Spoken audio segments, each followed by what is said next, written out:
कहानी की शुरुआत में हमें बारिश का सीन दिखाया जाता है, जहाँ पर एक लड़की ने हमारे एमसी के सीने में शॉट घोंप दिया होता है और हमारा एमसी कहता है, मैंने अपने फेथ को बदलने की कोशिश की। यदि तुम मुझे मारना चाहती हो।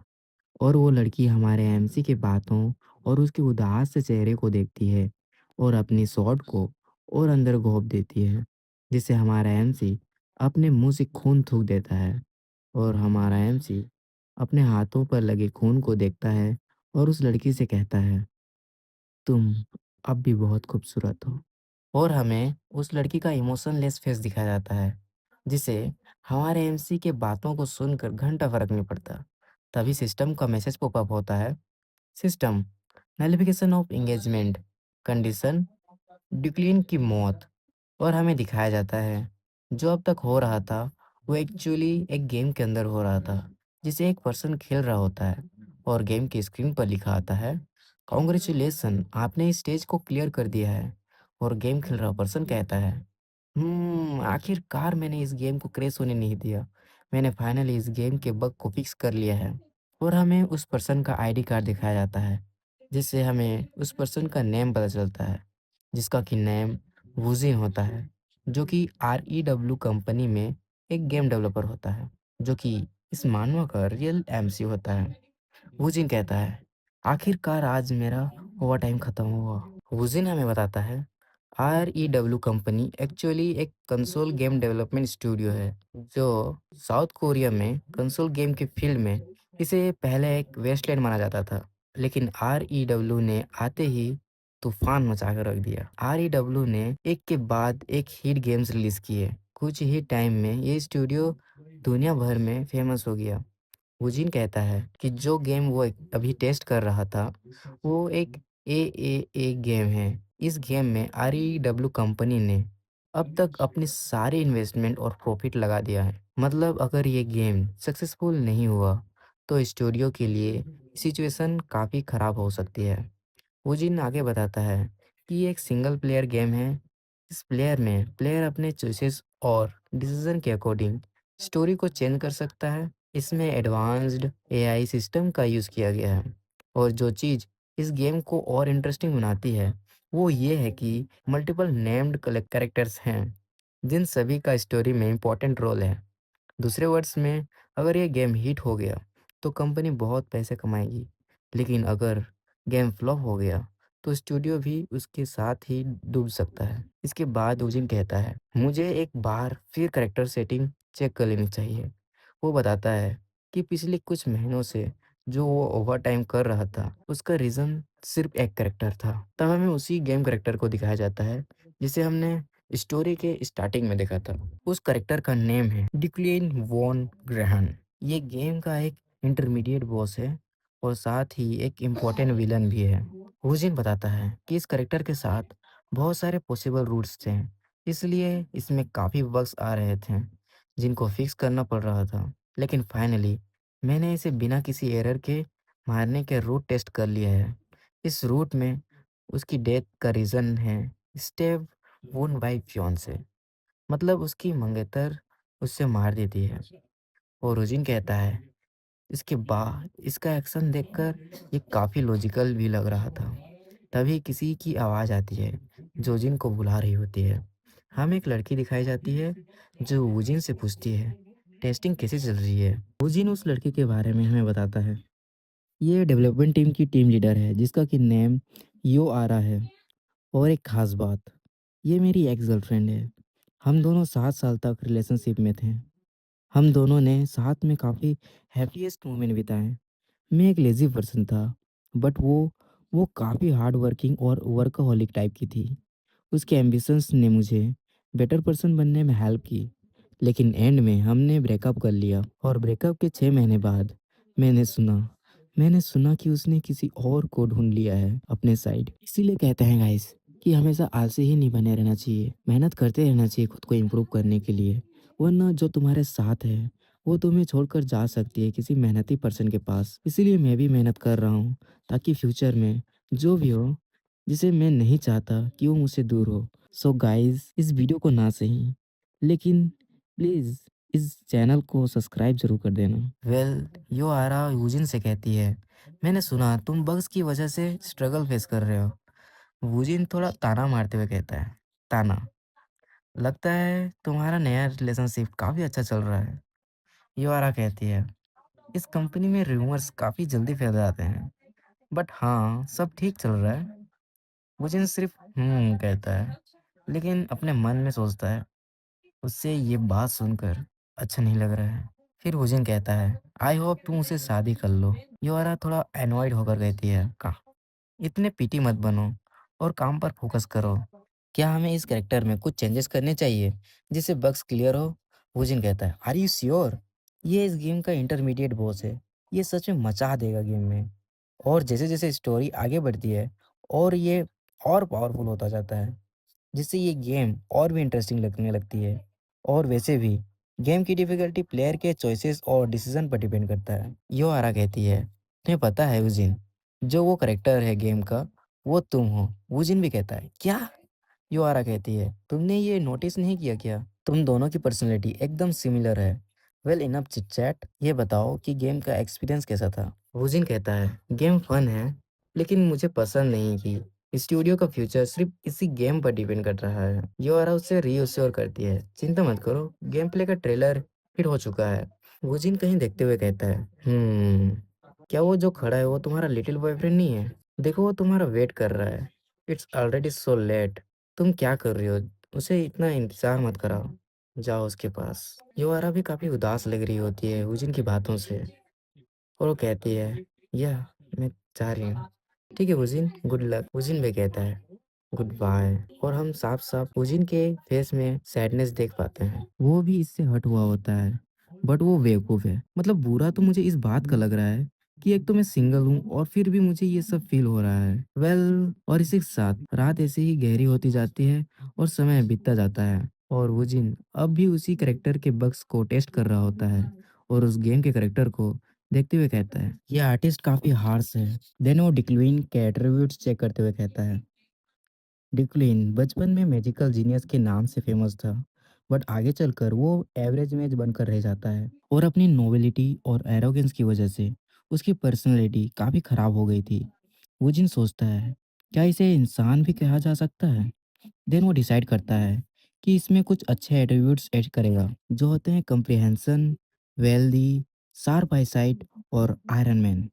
ये सब एट्रीब्यूट्स ऐड करने के बाद फुजिन सोचता है, शायद मैंने कुछ ज़्यादा ही ऐड कर दिए। वो डिसाइड करता है कि सब वापस रीसेट कर देगा, और उसके ये करने से पहले कंप्यूटर में डिंग करके कुछ आता है, जिससे फुजिन के पट्टे जाते हैं। वो सोचता है, इतनी रात हो गई है, कहीं कंप्यूटर में कोई भूत तो नहीं आ गया। देन वो देखता है, ये तो स्टोरी राइटर का उसे मैसेज आया हुआ है, जो उससे पूछता है, अगर करेक्टर में कुछ चेंजेस करने हो तो मुझे बता देना, मैं कर दूंगा। और वुजिन उसे रिप्लाई करता है, नहीं, इसकी कोई ज़रूरत नहीं है। तभी स्टोरी राइटर एक अजीब सा मैसेज सेंड करता है कि विंडो के बाहर देखो। वुजिन इस मैसेज को रीड करके थोड़ा कंफ्यूज होकर विंडो के बाहर देखता है, जहां आसमान में टोर्नेडो जैसा सीन बन रहा होता है, जिसमें जोरों से लाइटनिंग हो रही होती है। तभी एक लाइटनिंग वुजिन की ओर गिरता है, और ऐसा लगता है कि जैसे कोई डेमोनिक फोर्स वुजिन की सोल को खींच रही होती है। देन अगले ही मूवमेंट वुजिन खुद को किसी और की बॉडी में पाता है, और एक पर्सन को दिखाया जाता है, बट उसका पूरा फेस नहीं दिखाया जाता, जो कहता है, तो बच्चे, ये कभी मत भूलना, इसे हमेशा याद रखना कि डिकुलिन कोई ऐसा पर्सन नहीं जिसे कोई टेम कर सके। और हमें एक मंजर का सीन दिखाया जाता है, जहाँ बहुत सारे लोग डिकुलिन को मारने आए हुए थे, बट डिकुलिन ने ही उन्हें मार दिया होता है। और वो पर्सन कह रहा होता है कि डिकुलिन कोई ऐसा पर्सन नहीं जिसे कोई टेम कर सके। वो शायद अब थोड़ा हेजिटेट करने लगा है, but he can do something at any moment. He just down playing his own talent right now. He is a wild villain. और इसी बैंगर लाइन के साथ हमें डिकुलिन का एक बैडएस फेस दिखाया जाता है। उसके बाद सीन चेंज होता है। एक लेडी गुस्से में कहती है, उठो डिकुलिन। डिकुलिन आँख खोलता है। वो लेडी कहती है, कितनी देर तक सोगी? पीछे एक मेड उसे काल्म होने को कहती है। तब वो जिन नरेशन में कहता है, इस बॉडी में आए मुझे कुछ दिन हो चुके हैं, लेकिन अभी भी ये सब एक सपना जैसा लगता है। और सबसे बुरी बात, वो बन चुका है उस गेम का वर्स्ट विलन, एक ऐसा करेक्टर जो किसी भी रूट में जिंदा नहीं बचता। एक ऐसा इंसान जिसकी किस्मत में सिर्फ मौत लिखी है। डिक्विलिन। इस चैप्टर की शुरुआत में हम डिक्लिन को बेड में लेटे हुए देखते हैं, जो हमें बताता है मुझे यहाँ आए 1 वीक हो चुका है। पहले तो मुझे ये सब एक सपना जैसा लगता था, बट जो ये फीलिंग है लाइफ का, वो इतना रियलिस्टिक है कि मुझे ट्रूथ को एक्सेप्ट करना ही पड़ा। लगता है ये मेरी आफ्टर लाइफ है, क्योंकि शायद मैं उस लाइटनिंग स्ट्राइक से मर ही गया था। लेकिन जो बात अभी भी मुझे परेशान कर रही है, वो ये है कि अब मैं लिटरली उस गेम का विलन बन चुका हूँ, जिस गेम को मैंने खुद डेवलप किया था। डिक्लिन वॉन ग्रहन, ये मिडल बॉस है इस गेम का, और फ़र्क नहीं पड़ता कि तुम कौन सा रूट चुनोगे, ये हर रूट में दिक्कत बनेगा, जो सभी का एनिमी होगा। एक और बड़ी दिक्कत है कि मुझे ये नहीं पता कि मैं अभी स्टोरी के किस पार्ट पर हूँ।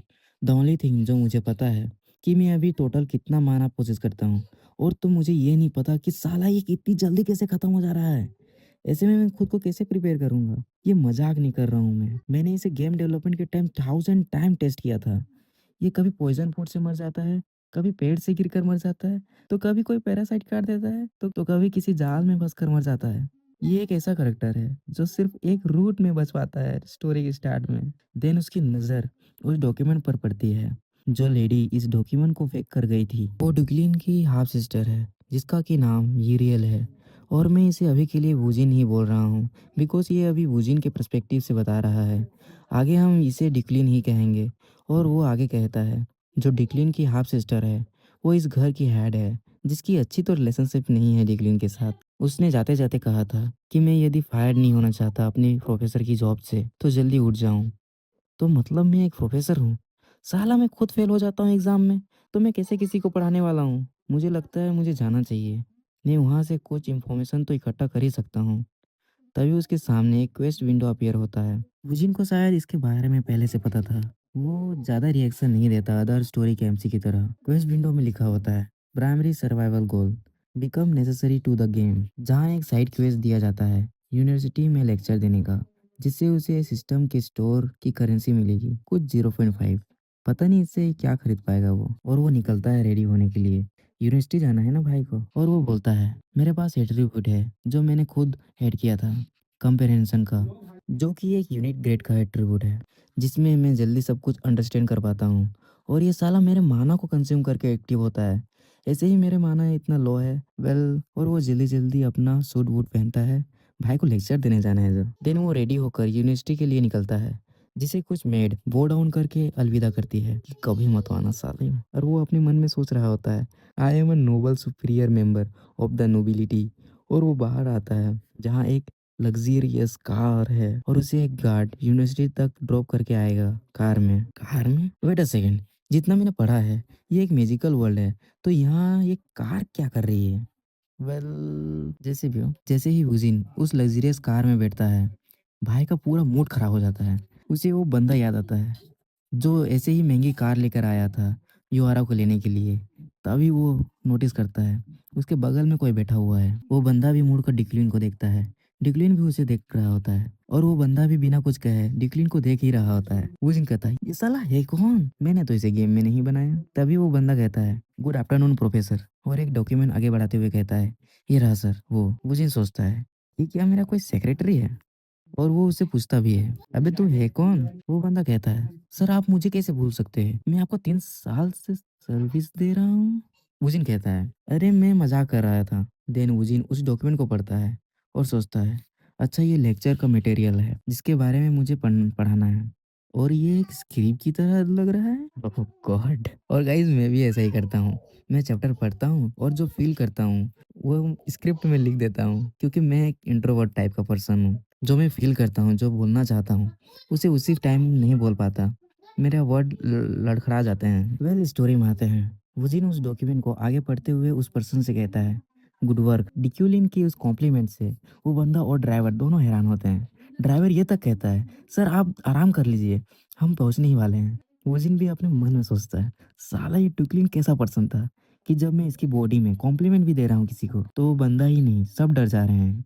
देन कुछ टाइम बाद डेस्टिनेशन में पहुंच जाते हैं, जहां ओजिन उतर कर कहता है, तो ये है डिक्लिन का work place, the imperial university. Then अब से हम इसे डिक्लिन ही कहेंगे। डिक्लिन लेक्चरल हॉल में पहुंचता है, जहां स्टूडेंट बात कर रहे होते हैं। आज फाइनली हम हमारे हेड प्रोफेसर डिक्लिन के लेक्चर ले पाएंगे। मैंने सुना है वो स्पेल के मामले में मास्टर हैं। एक और कोई स्टूडेंट कहता है, हाँ वो तो चाइल्ड प्रोडिजी हैं। देन डिक्लिन क्लास में एंटर करता है और कहता है, अटेंशन एवरीवन, मेरा नाम डिक्लिन वॉन ग्रहन है और मैं ये क्लास लेने वाला हूँ as a head professor of universities magic tower. और अब लेक्चर स्टार्ट होता है। कुछ लड़कियाँ जो डिक्लिन को अच्छे से नहीं जानती शायद, जो उसे देखते हुए कहती है, ये कितना हैंडसम है यार, और कितना स्मार्ट भी है, हाउ कूल। और वहीं बैठी एक लड़की उनकी बातों को सुनकर कहती है, हाँ कितना कूल है। हम्म, आखिर हम मिल ही चुके हैं, मेरे बाप के दुश्मन। Sorry sorry, the enemy of my father, decline. तुम साले कबाड़ कहीं के। वो लड़की हमें बताती है कि 3 साल पहले मेरे फादर ने SUCIDE कर लिया था। कई सालों तक वो स्पेल इंटरप्रिटेशन पर रिसर्च कर रहे थे, लेकिन एक दिन किसी ने उनकी रिसर्च को चुराकर अपने नाम से पब्लिश कर ली, जिसके शौक को मेरे फादर हैंडल नहीं कर पाए। वो पूरी तरीके से टूट गए थे और जिस पर्सन ने उनकी मेहनत को चुराया था, दुनिया आज उसे जीनियस स्पेल इंटरप्रेटर कहने लगे हैं। और हाँ, वो घिनौना इंसान और कोई नहीं, ये हरामखोर डिक्लिन ही है। लेकिन मैं कुछ भी नहीं कर पाई क्योंकि मेरे पिता के जाने के बाद मैंने सब कुछ खो दिया। मैं जो एक नोबल फैमिली में पैदा हुई थी, उसने अपना घर, अपनी ज़मीन, अपनी पहचान, वो सब कुछ खो दिया। लेकिन तब मैंने कसम खाई थी कि मैं उस साले हरामखोर से बदला लेकर रहूँगी, जिसने मेरे फादर और मेरी ज़िंदगी बर्बाद कर दी। उस कसम के बाद मैंने बहुत मेहनत की इस एम्पायर की रॉयल यूनिवर्सिटी में आने के लिए, जहाँ ये डिक्लीन किसी और के मेहनत को चुरा कर यहाँ का प्रोफेसर बना है। भले बाकी स्टूडेंट्स ये नहीं जानते, लेकिन मैं जानती हूँ, जो उसकी स्पेल इंटरप्रिटेशन की स्किल है वो सब एक बकवास है, कुछ नहीं आता उसे।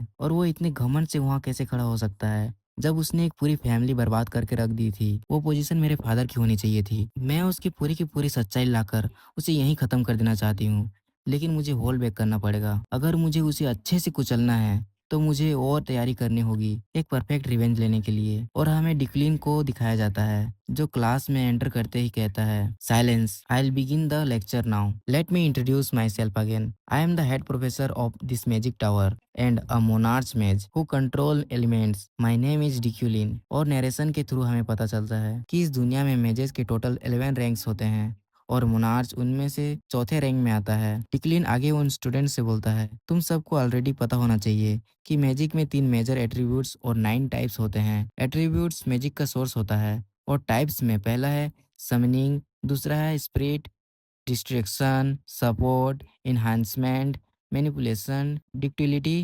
बीविचमेंट और last ninth harmony. Then Deculein के अंदर का उजिन कहता है, ये एक्सपेक्टेड से ज़्यादा इजी है, जबकि ये मेरा पहला लेक्चर और मुझे तो मैजिक थ्योरी की ज़्यादा नॉलेज भी नहीं है, लेकिन मैं स्क्रिप्ट पढ़ते हुए भी सब कुछ परफेक्टली समझ पा रहा हूँ।